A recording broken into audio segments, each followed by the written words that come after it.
करीब 7 महीने पहले फिर से सत्ता में आई बांग्लादेश की प्रधानमंत्री शेख हसीना को जिस तरह आनन फानन देश छोड़कर भारत आने के लिए विवश होना पड़ा, उससे यही पता चलता है कि हालात किस कदर उनके खिलाफ हो गए थे। इससे भी समझा जा सकता है कि उनका इस्तीफ़ा मांग रहे प्रदर्शनकारियों ने उनके सरकारी आवास में घुसकर तो तोड़फोड़ की ही उनके पिता एवं बांग्लादेश के राष्ट्रपिता कहे जाने वाले शेख मुजीब की प्रतिमा को क्षतिग्रस्त करने के साथ उनके नाम पर बने एक संग्रहालय को भी जला दिया। जैसी आशंका थी, शेख हसीना के पलायन करते ही सेना ने सत्ता संभाल ली और मिली-जुली अंतरिम सरकार बनाने की घोषणा की। शायद सेना इसकी तैयारी पहले से कर रही थी। शेख हसीना लगातार चौथी बार ऐसे चुनावों के जरिए सत्ता में आई थीं, जिनका प्रमुख विपक्षी दलों ने बहिष्कार किया था।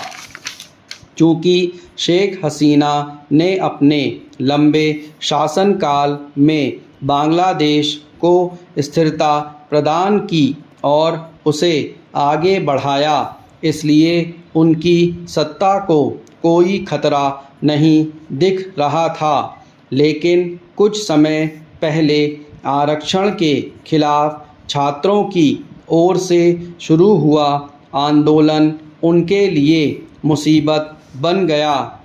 इस आंदोलन को शीघ्र ही शेख हसीना के सभी विरोधियों और साथ ही ऐसे कट्टरपंथी संगठनों ने भी समर्थन दे दिया जो पाकिस्तान की कठपुतली माने जाते हैं।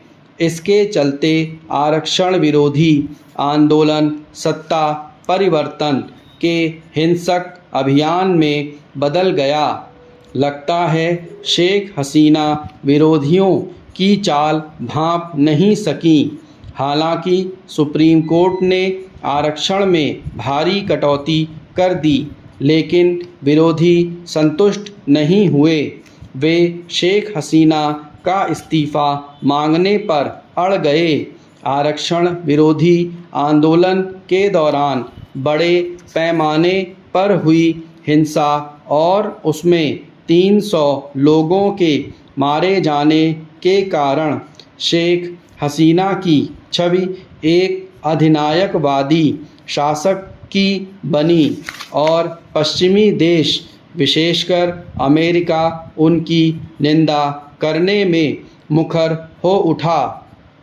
अमेरिका उनकी नीतियों से पहले से ही खफा था, क्योंकि वह मानवाधिकार और लोकतंत्र पर उसकी नसीहत सुनने को तैयार नहीं थी। बीजिंग और नई दिल्ली के बीच संतुलन साधने की शेख हसीना की नीति से चीन भी उनके रुष्ट था और इसी कारण उन्हें हाल की अपनी चीन यात्रा बीच में छोड़कर लौटना पड़ा था। इसकी भरी पूरी आशंका है कि चीन ने पाकिस्तानी तत्वों के जरिए शेख हसीना विरोधी आंदोलन को हवा दी।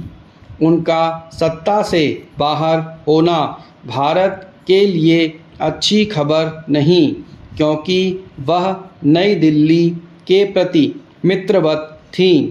यदि सेना के प्रभुत्व वाली अंतरिम सरकार चीन के प्रभाव में काम करती है, तो यह भारत के लिए और अधिक चिंता की बात होगी।